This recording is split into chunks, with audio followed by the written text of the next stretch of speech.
The winter of 1910 was merciless in the Norwegian highlands. Snow fell in sheets so thick that villages disappeared for weeks. But it wasn't the cold that drove 3 experienced skiers down from Jotunheimen Range in terror. It was something else. Something that glowed against the black mountain sky. Something that moved without touching the ground. Witnesses described a figure, luminous, silent, impossibly fast, floating across the snow as if gravity had forgotten it. It left no tracks. No trace. Only a sound, a low, mechanical hum that seemed to vibrate through bone. Their equipment froze solid in seconds. By the time they reached the lodge, frostbite had claimed 2 fingers and 1 man's sanity. What they fled from that night has never been explained. The men had set out from the village of Lam 3 days earlier. Their names were recorded in the lodge registry. Bjorn Halvorsen, a mountaineer known for his nerve. Erik Sundby, a cartographer mapping routes for the government. And Petter Skarsgård, a local guide whose family had lived in the shadow of Galdhøpiggen for generations. They were not amateurs. They were not prone to panic. But panic is exactly what overtook them on the night of February 14th. According to Halvorsen's journal, recovered months later, the first sighting occurred just past dusk. The sun had dropped behind the western peaks, leaving the sky bruised purple and gray. The men had pitched camp near a frozen tarn, a small glacial lake known locally as Spokelsesvidnet, ghost water. The name, they assumed, was folklore, old superstition, meant to keep children from wandering. They were wrong. Halvorsen wrote, "We saw it first as a glow, not firelight, not aurora, something else. It hovered above the ice, perhaps 200 meters distant. We thought at first it was a reflection, some trick of the moon on snow. But the moon was not yet risen. The glow intensified. It took form, vaguely human, vaguely not. Sundby, the cartographer, grabbed his field glasses. What he saw through the lenses made him drop them into the snow. He would later describe it to a priest as a shape of light with the posture of a man, but the movement of smoke. The figure did not walk. It floated, and it was coming toward them. The 3 men did what any rational person would do. They called out. They waved. They assumed it was another traveler, perhaps injured, perhaps delirious. But the figure did not respond. It simply continued its glide across the frozen lake, moving with a speed that defied the terrain. No stumbling, no effort, just smooth, relentless approach. That's when Skarsgård heard the hum. He described it as the sound of a sawmill heard from inside a church. Low, resonant, unnatural, it seemed to come from everywhere and nowhere. The air itself vibrated. Their breath missed it in strange, twisting patterns. And then, without warning, the temperature plummeted, not gradually, instantly. Halvorsen's thermometer, which had read minus 12 degrees Celsius, cracked. The mercury inside had frozen solid. Their tent canvas stiffened like iron. The straps on their skis became brittle and snapped under the slightest pressure. Erik Sundby's compass began to spin wildly, the needle jerking in every direction as if magnetism itself had gone mad. And still, the figure came closer. It was Petter Skarsgård who made the decision. He grabbed the nearest pack, shouted a single word, "Lop," and took off down the mountain. Halvorsen and Sundby did not hesitate. They followed. What happened next would later be described in fragmented, contradictory accounts. All 3 men agreed on certain details. The wraith followed them. It did not chase in the way an animal chases. It pursued, methodically, relentlessly. No matter how fast they skied, no matter which direction they turned, the glowing figure remained behind them, sometimes distant, sometimes terrifyingly close. Halvorsen wrote, "We could not outrun it. It did not tire. It did not slow. And wherever it passed, the snow beneath it remained untouched. No tracks, no disturbance, as if it weighed nothing, as if it were not truly there. But it was there, because the hum grew louder." Sundby claimed that at one point he looked back and saw the wraith's face, or where a face should have been. He saw only light, blinding, cold, and utterly indifferent. He also claimed that in that light he saw shapes, symbols, geometric patterns that hurt to look at, that seemed to twist the air around them. Skarsgård, the guide, took a different route. He led them off the main slope and into a narrow gorge, hoping to lose the thing in the terrain. It didn't work. The Wraith followed them into the gorge, and there, in that tight space, the hum became unbearable. Halvorson's journal entry for that moment is barely legible. The sound entered my skull. I thought my teeth would shatter. Eric fell. I pulled him up. Petter was screaming something. Prayers, I think. The light was so close I could feel heat. But it was not warmth. It was the opposite, a heat that burned cold. They emerged in the gorge onto open snowfields. The lodge, a hunting cabin used by local farmers, was visible in the distance, less than 2 kilometers. They pushed harder. Sundby's ski broke. He abandoned it and ran on foot, sinking knee-deep into powder with every step. Halvorsen stayed beside him, pulling him forward. Skarsgård reached the lodge first. He threw open the door and screamed for the others to hurry. Halvorsen and Sundby stumbled inside moments later. Skarsgård slammed the door shut and barred it with a wooden beam. All 3 men collapsed, gasping, shaking. Their bodies racked with cold so severe that their skin had turned gray. And outside, just beyond the frosted window, the glow hovered. It did not approach the door. It did not try to enter. It simply waited. The hum continued, softer now, almost patient. For 3 hours it remained. The men huddled by the fire, unable to speak, unable to move. Their equipment, skis, packs, tools, had frozen into useless sculptures of ice and metal. Sundby's fingers had gone black. Skarsgård's lips were blue, his breathing shallow. And then, as suddenly as it had appeared, the glow faded. The hum stopped. The Wraith was gone. When dawn broke, they found the snow outside the lodge completely undisturbed. No footprints, no tracks, no evidence that anything had been there at all, except for one thing. On the wooden door, burned into the grain, was a mark, a symbol, circular, geometric, and completely unknown. The men did not speak of the Wraith immediately. Trauma has a way of silencing the tongue. Bjorn Halvorsen, Eric Sundby, and Petter Skarsgård descended the mountain in silence, their eyes hollow, their movements mechanical. When they reached Lom, they went directly to the church, not for confession, for sanctuary. Father Torstein Eriksson, the village priest, found them kneeling in the front pew at dawn. Skarsgård was weeping. Sundby's hands were wrapped in cloth, 2 fingers already blackened beyond saving. Halvorsen simply stared at the altar, his journal clutched against his chest like a shield. It was Skarsgård who spoke first. He told the priest everything. The glow, the hum, the pursuit, the mark on the door. Father Eriksson listened without interruption. When Skarsgård finished, the priest asked only one question. Did it speak? Skarsgård shook his head. It didn't need to. Father Eriksson knew the mountains. He had served in Lom for 30 years, and he had heard stories. Stories passed down from the Sami people, from the old, farmers, from hunters who ventured too far into the high country and returned changed. Stories of Felvik the mountain watchers, beings of light and cold that guarded the peaks, beings that did not belong to the world of men. But those were legends, folklore, the stuff of winter nights and superstition. Or so he had believed. The priest retrieved an old leather-bound ledger from the church archive. It was a record of unusual events, maintained by clergy dating back to the 1600s. He turned to an entry from 1823. A trapper named Olav Hermansen had reported seeing a spirit of fire and ice near the same glacial tarn. Hermansen claimed the spirit had followed him for 2 nights, humming a sound like the voice of God's machines. He abandoned his traps and never returned to the mountains. Another entry from 1767 described a similar encounter. A group of Sami reindeer herders reported a skigman, a shadow man, glowing blue-white, moving across the Josselsbreen Glacier. They said it moved as if the ground did not exist beneath it.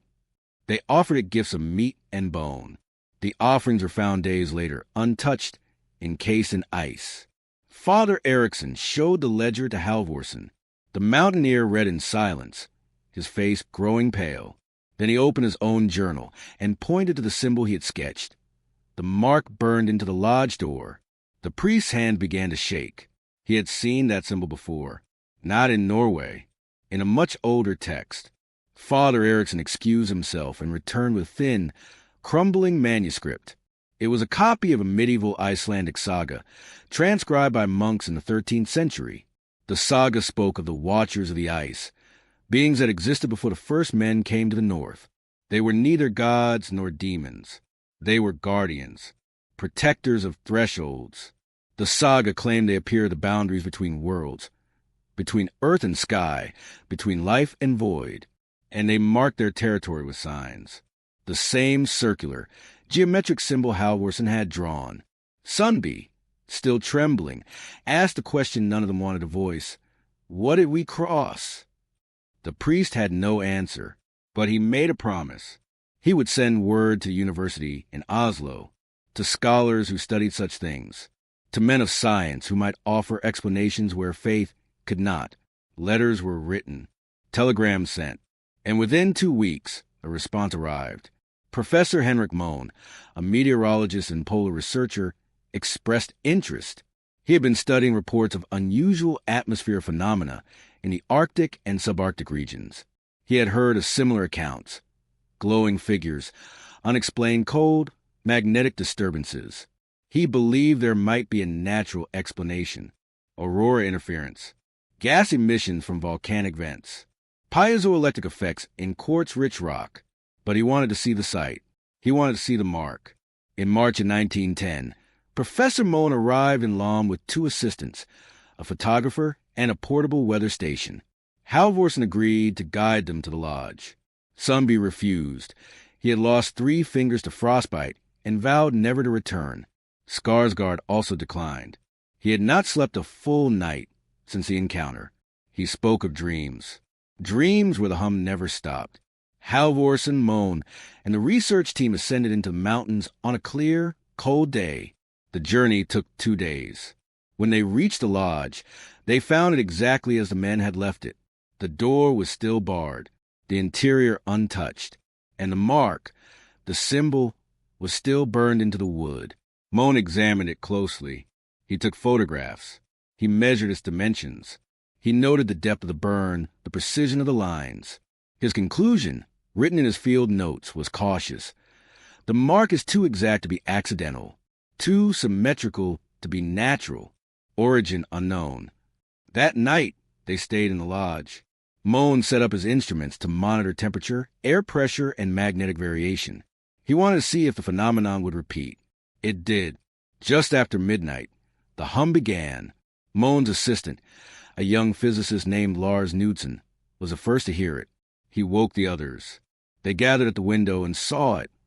The glow, the same luminous figure, hovering above the frozen tarn, exactly as the skiers had described. Mohn grabbed his camera. Knudsen grabbed the magnetometer. The reading spiked immediately. The magnetic field was in chaos. The temperature inside the lodge dropped 15 degrees in less than a minute, and then the wraith began to move. Toward them, Halvorsen, standing at the back of the room, whispered a single word: run. But Mohn refused. He was a scientist. He wanted data, evidence, proof. He stepped outside. The wraith stopped, 50 meters away, hovering, silent. The hum was deafening now, vibrating through the ground, through the walls, through their bones. Mohn raised his camera. He took a photograph. The flash went off. The wraith responded. The glow intensified, blinding. The hum became a shriek. Mohn staggered backward, his hands over his ears. Knudsen screamed. The lodge windows cracked from the cold. And then, just as suddenly, the wraith vanished. Not faded, vanished, as if it had been switched off. The silence that followed was absolute. Mohn stood in the snow, gasping, his camera still in his hands. When they developed the photograph weeks later, it showed nothing, just white light, overexposed, useless. But the magnetometer data was not useless. It showed a magnetic anomaly unlike anything Moan had ever recorded, a distortion so severe it should not have been possible outside a laboratory or a solar storm. And the temperature readings confirmed something even stranger. The cold had been localized. Only the immediate area around the Wraith had frozen. Everywhere else, the temperature remained normal. Moan's official report, submitted to the Royal Norwegian Academy of Sciences, was cautious. He labeled the event as an unexplained atmospheric phenomenon, possibly related to geomagnetic activity. He did not mention the Wraith. He did not mention the mark. But in his private journals, discovered after his death in 1916, he wrote something different. I do not know what we saw. I do not know if it was alive or if it was something else entirely. But I know this. It was not of this world, and it was waiting for us. The photograph may have been blank, but the symbol was not. The mark burned into the lodge door became the subject of quiet, almost secretive academic investigation. Professor Moan did not publicize it. He did not present it at conferences. Instead, he sent tracings to colleagues in Copenhagen, Reykjavik, and St. Petersburg. He asked one question: "Have you seen this before?" The responses were troubling. Dr. Wilhelm Bjerknes, a physicist and meteorologist in Leipzig, recognized a pattern, not from field research, from ancient manuscripts. He had seen similar symbols in Old Norse runestones and in Sami drum art, objects used in shamanic rituals to open the way between worlds. Bjerknes noted that the symbols were always associated with boundaries, between seasons, between day and night, between the living and the dead. A colleague in Iceland, Dr. John Orlkson, sent Moan a sketch from a 14th century grimoire. The symbol was identical. The text accompanying it described it as a seal of the Watchers, placed at the edges of the known world to mark forbidden ground. But the most unsettling response came from Russia. Professor Dmitry Anikin, an anthropologist and geographer in Moscow, had cataloged symbols from indigenous Siberian tribes. He had seen the mark before, carved into stone pillars in the Puturana Plateau, a remote region north of the Arctic Circle. The local Evenki people called the pillars the Post of the Sky people. They believed the symbols were warnings, markers left by beings who came from above, beings who walked the ice when the world was young. Anakin also sent Moan something else, a police report from 1891. A group of Russian surveyors had encountered a glowing phantom in the Puturana wilderness. They described the same phenomena: no footprints, freezing cold, a mechanical hum. One surveyor died of hypothermia despite being near fire. The others fled. They never completed their expedition. The symbol had been found at the site where they camped. Moan began to compile a map. He marked every location where the symbol had been reported: Norway, Iceland, Siberia, northern Canada, Greenland. A pattern emerged. The marks clustered around high-altitude, glaciated regions, places where the Earth was old, where ice and rock met sky, places where humans, historically, did not linger. Moan began to suspect he was not dealing with folklore or atmospheric anomaly. He was dealing with something territorial, something that had been present long before humans arrived, and something that did not appreciate intrusion. But he needed more. He needed testimony. He needed witnesses. He returned to Lom in the summer of 1910 and sought out Petter Skarsgård, the guide who had led Halvorsen and Sundby down the mountain. Skarsgård had been avoiding Moan's letters, but when the professor appeared at his farmhouse in person, the man relented. Skarsgård looked like he had aged a decade in 6 months. His hair had gone gray. His hands shook. He admitted he had not returned to the mountains since February. He said the dreams had not stopped. "I see it every night," Skarsgård whispered. "The light, the hum, and the thing behind it." Moan leaned forward. "What thing?" Skarsgård hesitated. Then he spoke. "The Wraith was not alone. There were others. I saw them when we passed through the gorge. They stood in the cliffs above us, silent, watching. 12 of them, maybe more, all glowing, all waiting." Halvorsen and Sundby had not mentioned this. Moan asked why Skarsgård had kept it secret. The guide's answer was simple: "Because if I told anyone, they would think me mad, or they would go looking." And if they go looking, they will not come back. Moan pressed further. He asked if the Wraiths had done anything, if they had communicated, if they had attacked. Skarsgård shook his head. They did not attack. They herded, like dogs moving sheep. They pushed us toward the lodge. They wanted us gone. Why not just kill you? Because we left, Skarsgård said. We crossed their line. We didn't stay. If we had stayed...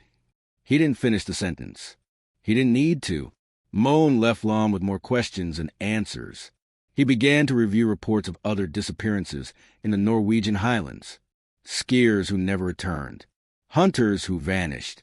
Climbers whose bodies were found frozen in positions of terror. Their faces locked in expressions of absolute fear. No signs of violence. No signs of struggle. Just cold. And sometimes nearby a mark in the snow. A symbol. Burned or pressed into ice. One case stood out. In 1898, a British mountaineering expedition had attempted to summit Galdhøpiggen, Norway's highest peak. 3 climbers reached the top. Only one came down.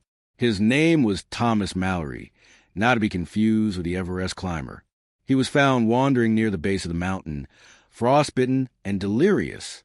He claimed his companions had been taken by the light. He said they had camped too high. They had ignored the warnings.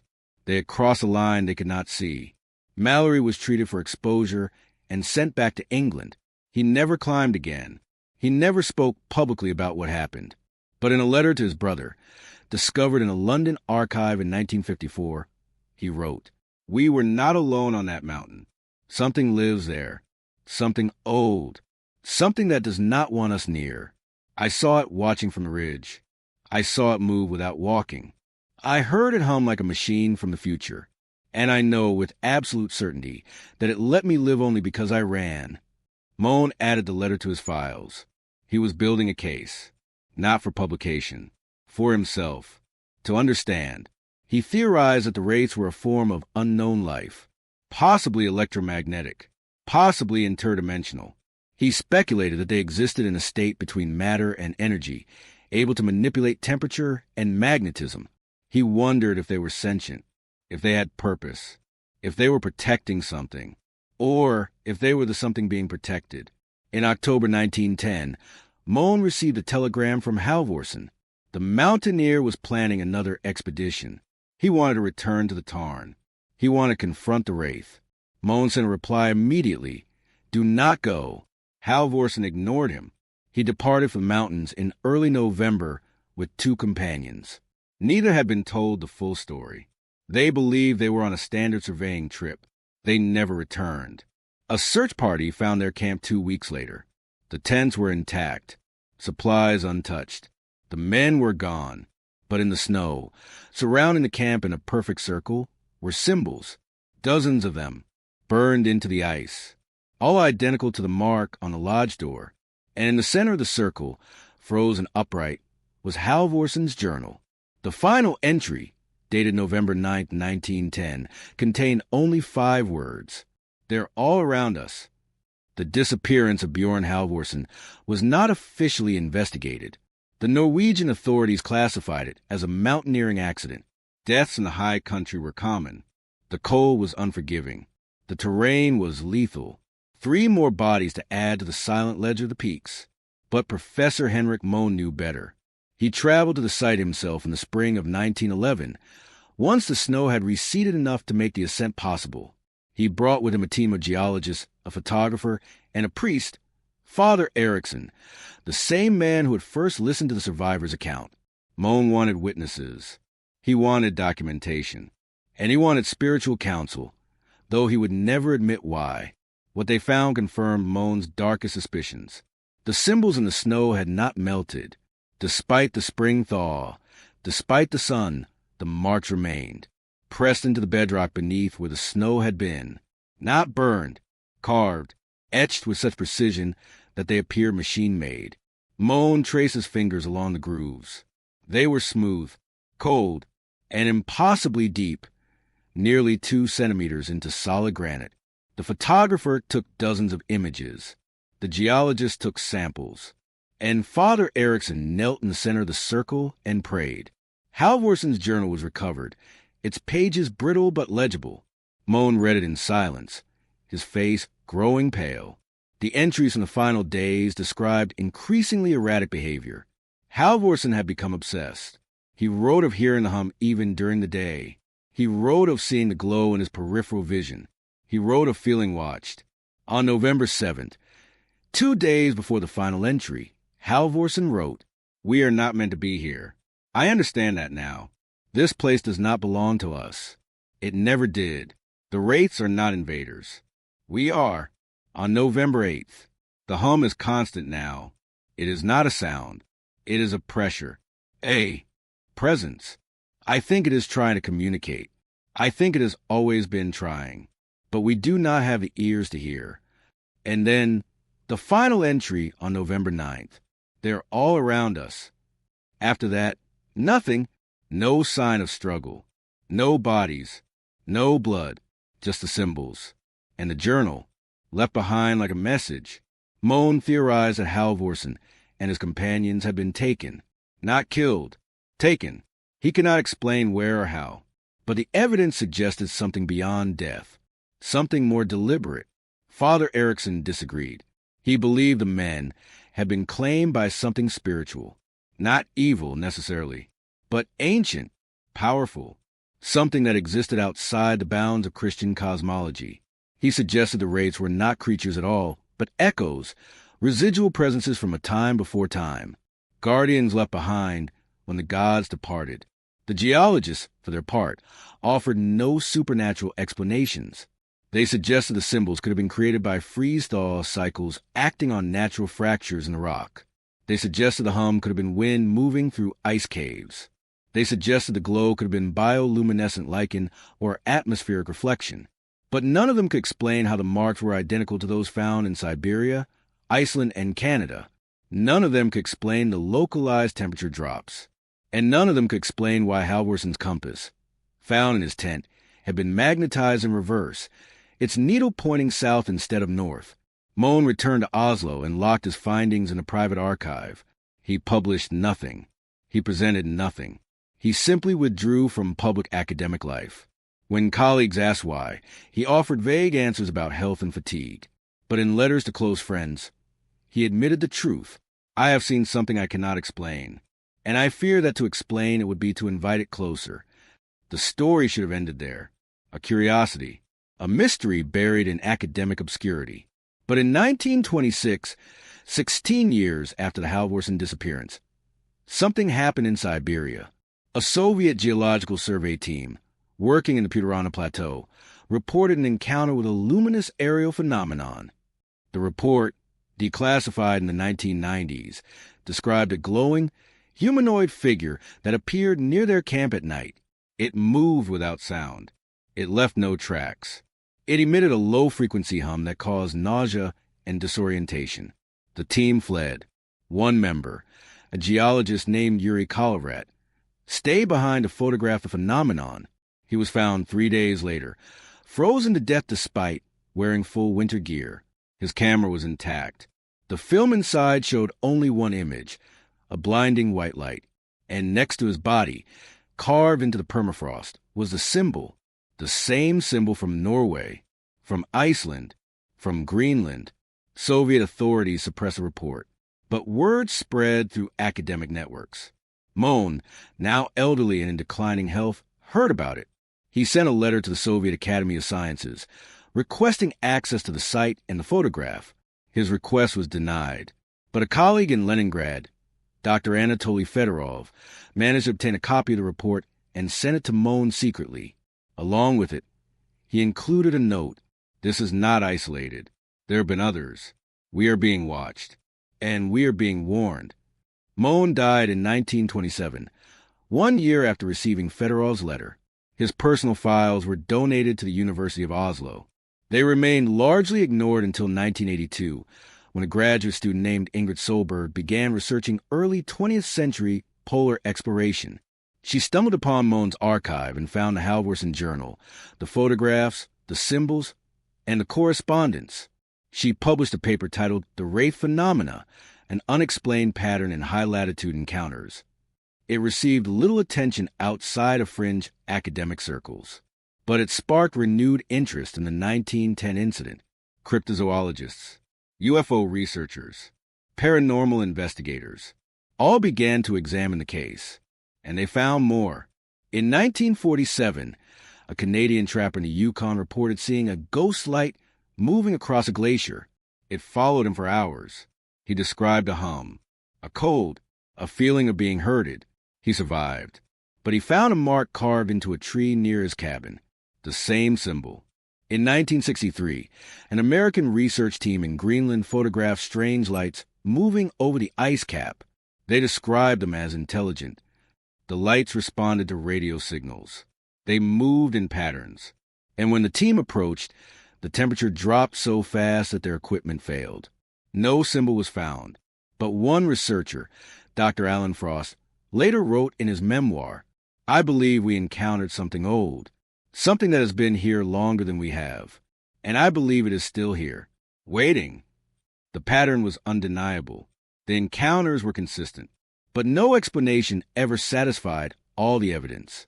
Were the wraiths extraterrestrial, interdimensional, electromagnetic anomalies, ancient guardians, or something else entirely? Ingrid Solberg, the researcher who revived the case, spent the rest of her career searching for answers. She interviewed descendants of Skarsgård and Sundby. She visited the lodge. She studied the symbol. And in 1995, she led an expedition to the tarn where it all began. She brought cameras, magnetometers, infrared sensors. And on the night of February 14th, 85 years to the day after Halvorson's encounter, she saw it, a glow, hovering above the ice, silent, watching. She did not approach. She did not flee.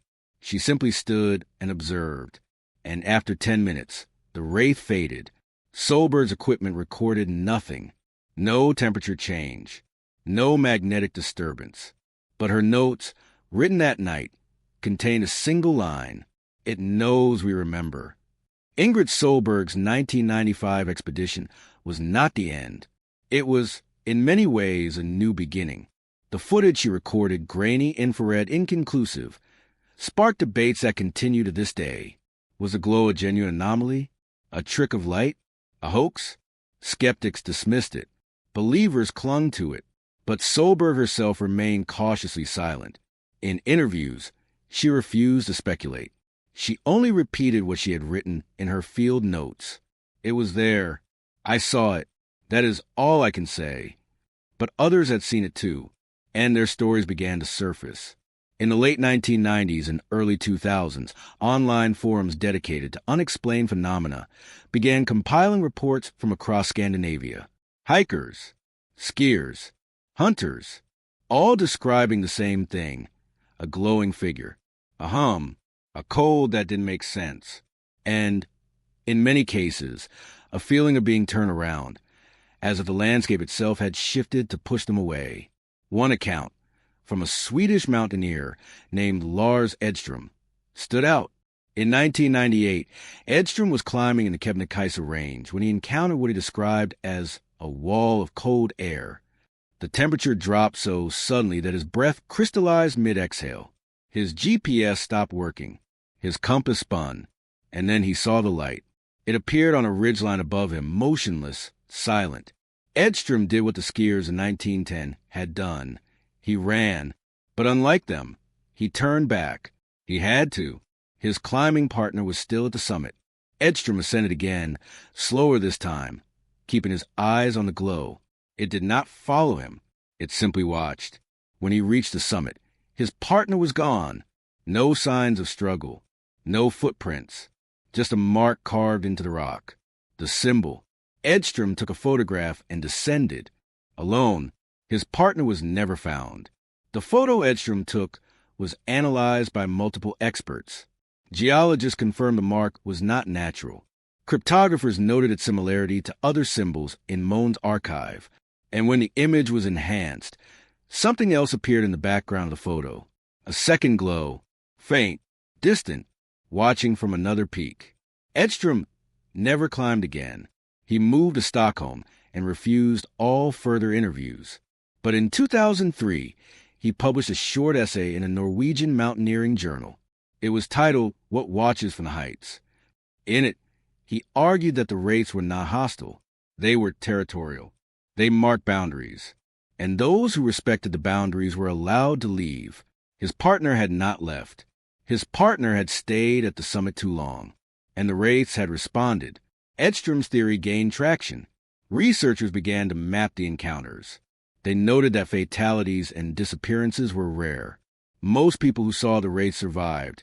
If they retreated, those who pursued, who lingered, who tried to document or confront, often did not.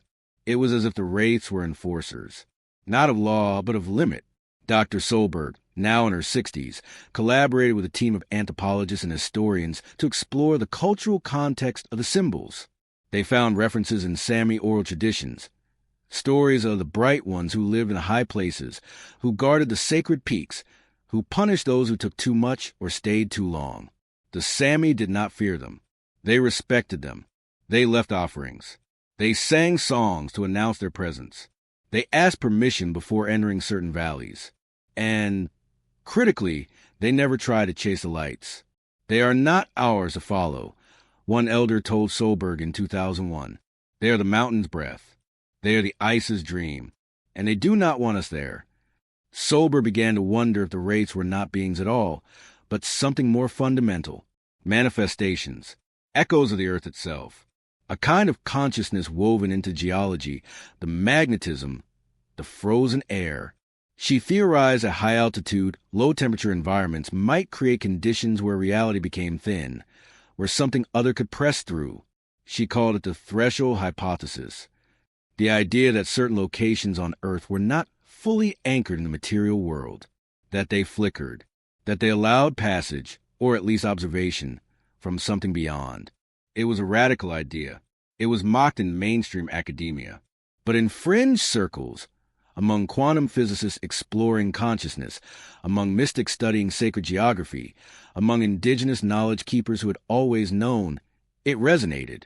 In 2007, a research team from the University of Tromsø launched a formal study. They installed monitoring equipment at 5 high-altitude sites across Norway, including the tarn where the 1910 encounter occurred. They measured electromagnetic fields, temperature, air pressure, and even quantum fluctuations. For 3 years, they recorded nothing unusual. And then, on February 14, 2010, exactly 100 years after Halvorsen fled the mountain, the instruments went wild.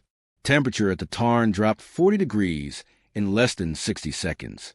Magnetic readings spiked, and the cameras, set to record continuously, captured something, a glow, moving across the ice. Silent, trackless. The footage was reviewed by meteorologists, physicists, and optical scientists. None could explain it. Atmospheric models failed.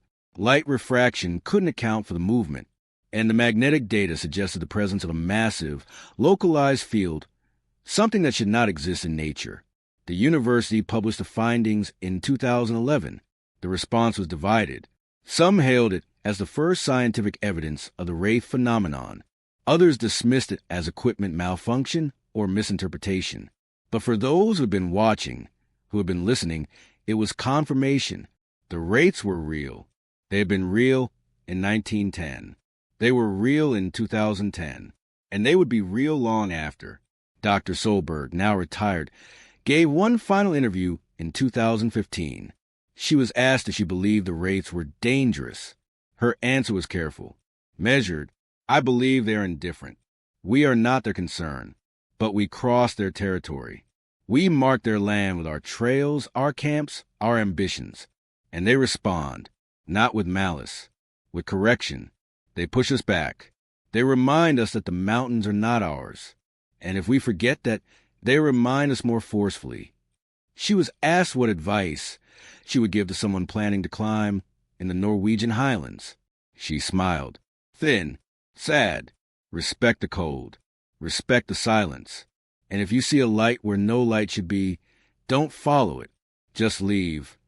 The question that haunts researchers is not whether the wraiths exist. Enough testimony, enough footage, enough physical evidence has accumulated to suggest that something occurs in these high, cold places. The question is, were they? Theories proliferate.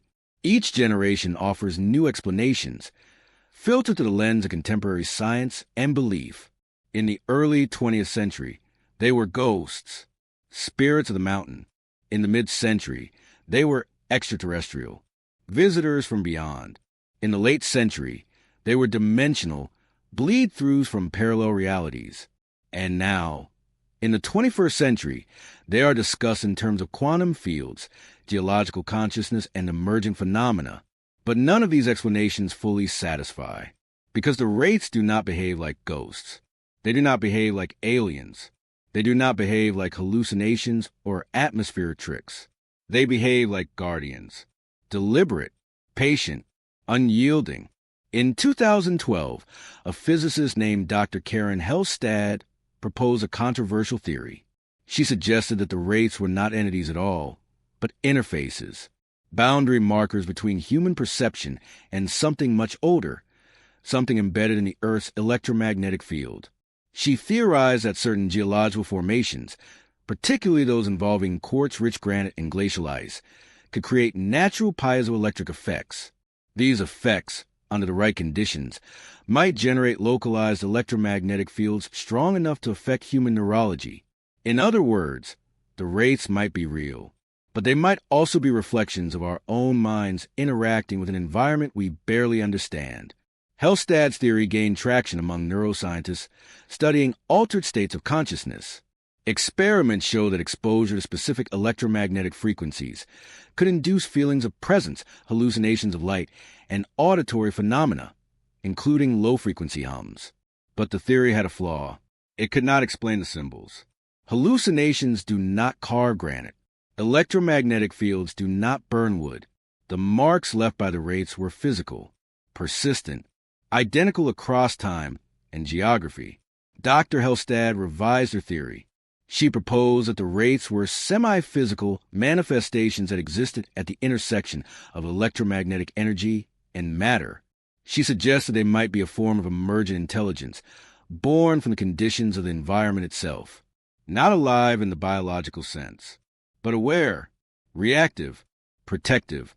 It was a theory that blurred the line between science and mysticism, and it was largely ignored by mainstream academia. But it resonated with indigenous researchers.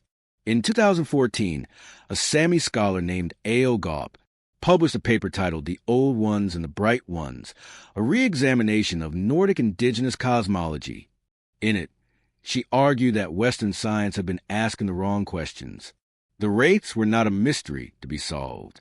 They were a relationship to be understood.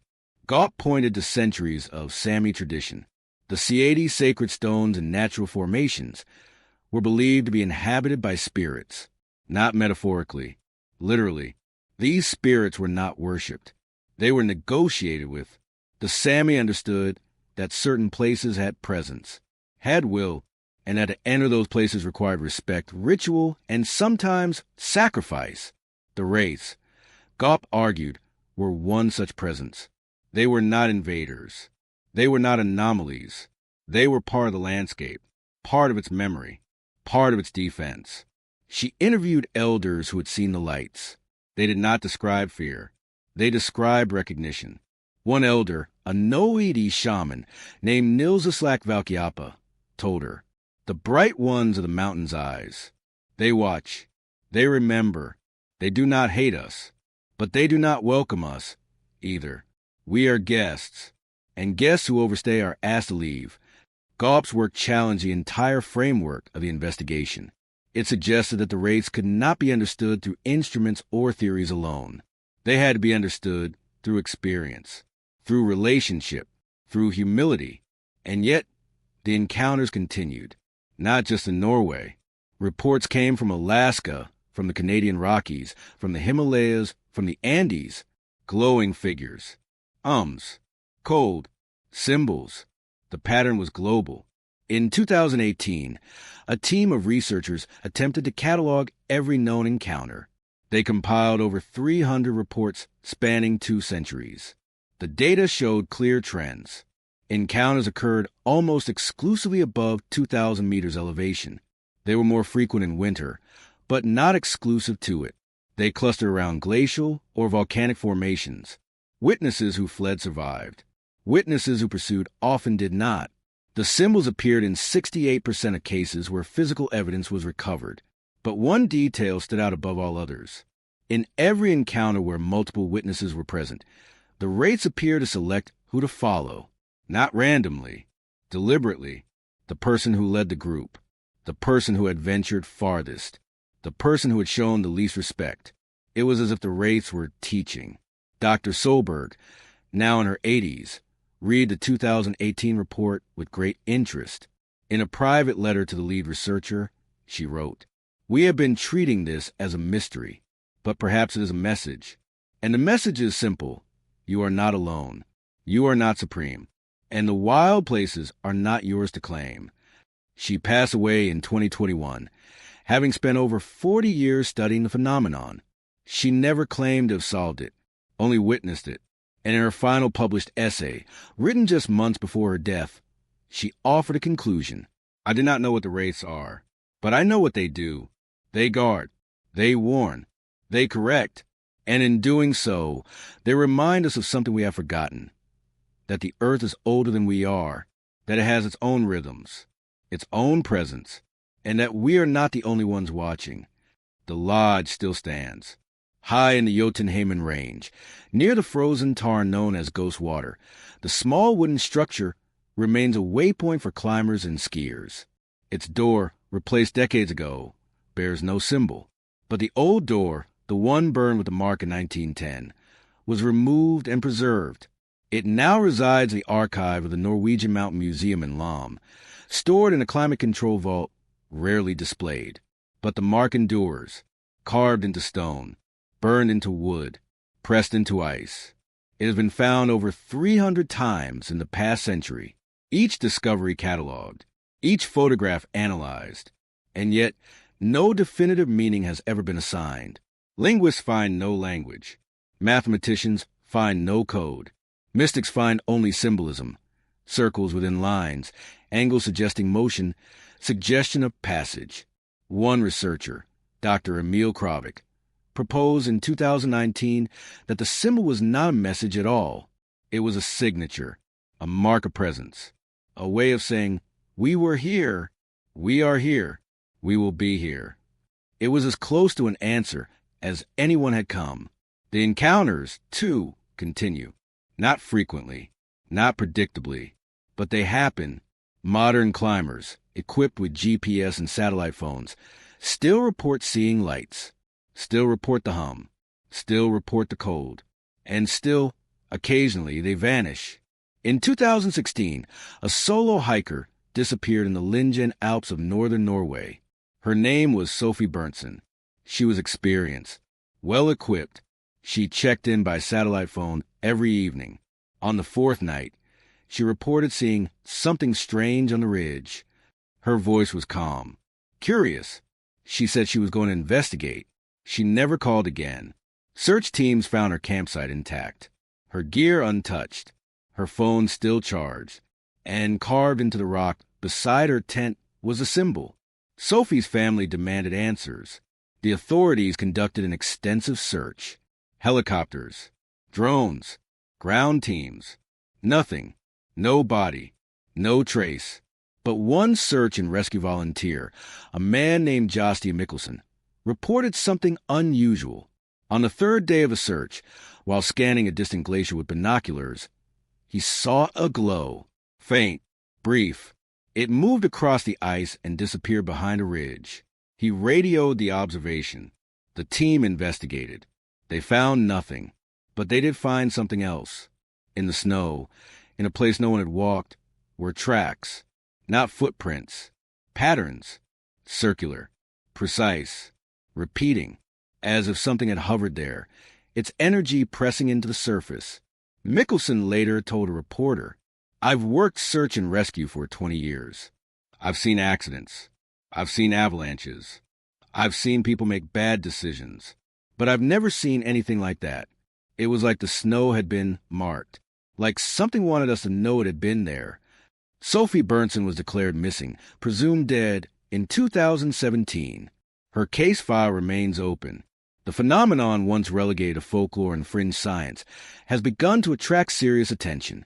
In 2020, the European Space Agency launched a project to study unexplained electromagnetic anomalies in high-altitude regions. Using satellite data, they identified over 50 locations worldwide where magnetic and thermal readings did not match geological models. Many of these sites corresponded to historical Wraith sightings. The ESA did not publicly attribute the anomalies to the Wraith phenomenon, but internal documents leaked in 2022 revealed that project scientists had privately discussed the possibility of non-anthropogenic intelligent markers. In other words, they considered the possibility that something, whether natural, technological, or other, was actively shaping these environments. The documents were met with skepticism, but they sparked renewed interest. In 2023, a private research collective called the Threshold Project launched an expedition to 5 high-altitude sites, including the Tarn in Norway. They brought advanced equipment, LiDAR scanners, quantum magnetometers, atmospheric spectrometers, and AI-assisted pattern recognition software. Their goal was not to prove or disprove the Wraiths. It was to listen, to observe, to collect data without assumption. The expedition lasted 6 months. The team rotated members every few weeks to avoid psychological strain. They documented everything: temperature, magnetism, sound, light, air composition, seismic activity. For the first 5 months, they recorded only baseline data, normal variation, no anomalies. And then, in the final week, on February 14th, 2024, 114 years to the day after the original encounter, the instrument spiked. Temperature drop, 42 degrees in 90 seconds. Magnetic flux, unprecedented. Infrasound, a low-frequency hum at 18 hertz, just below the threshold of human hearing. And visual, a faint luminescence, detected by thermal cameras, moving across the Tarn. The team did not approach. They did not flee. They watched. The glow hovered for 11 minutes. Then it faded. No symbol was found, but the data was irrefutable. Something had been there. The Threshold Project published their findings in March 2024. The response was immediate. Physicists debated quantum field effects. Geologists proposed piezoelectric discharge. Biologists suggested bioluminescent microorganisms. Paranormal researchers claimed validation, but the team themselves offered no conclusion, only a statement. We observed an event we cannot fully explain. We do not claim to know its origin. We only know that it occurred, and that it followed a pattern consistent with over a century of reports. Further study is required. The study is ongoing, but the question remains. Not what are they, but why? Why do the Wraiths appear? Why do they guard? Why do they mark? Why do they watch? Some believe they are automated, relics of a lost civilization. Machines left to tend the high places. Others believe they are conscious, beings of energy and will. Still others believe they are natural, the Earth's immune response to intrusion. But there is another possibility, one that few dare voice. What if the Wraiths are not guarding against us? What if they are guarding us? What if the high places contain something old, something dormant, something that should not be disturbed? And what if the Wraiths are there not to keep us out, but to keep it in? No evidence supports this theory, but no evidence refutes it. And in the silence of the mountains, in the cold of the ice, in the glow of the lights that should not be, the question lingers. The vigil continues. In Norway, in Siberia, in Alaska, in Tibet, in every place where the earth rises toward the sky, and the cold presses against the limits of the known, the Wraiths are there, watching, waiting, marking. And whether they are ghosts, machines, guardians, or something else entirely, one thing is certain. They have not left, and they will not leave. They were there before us, and they will be there after. There is a moment in every account, every journal, every testimony, every shaken voice recounting the encounter, where the witness must choose to cross the line or to retreat, to pursue the light or to flee, to demand answers or to accept mystery. Bjorn Halvorsen chose pursuit. He vanished. Petter Skarsgård chose retreat. He lived, but never slept soundly again. Ingrid Solberg chose observation. She watched the wraith and was allowed to leave. Sophie Bernson chose investigation. She was never seen again. The pattern is clear. The wraiths offer a boundary, and those who respect it survive. But what is that boundary? It is not geographic. The wraiths do not patrol a fixed perimeter. They appear in different places, at different times, under different conditions. The only constant is altitude and cold. The high places, the thin places. Dr. A.O. Gaup, the Sami researcher, believed the boundary was conceptual, a limit of human understanding. She wrote in 2016, "The wraiths do not forbid us from entering the mountains. They forbid us from claiming them. There is a difference. We are allowed to pass, to witness, to experience. But the moment we try to possess, to map, to name, to conquer, they respond.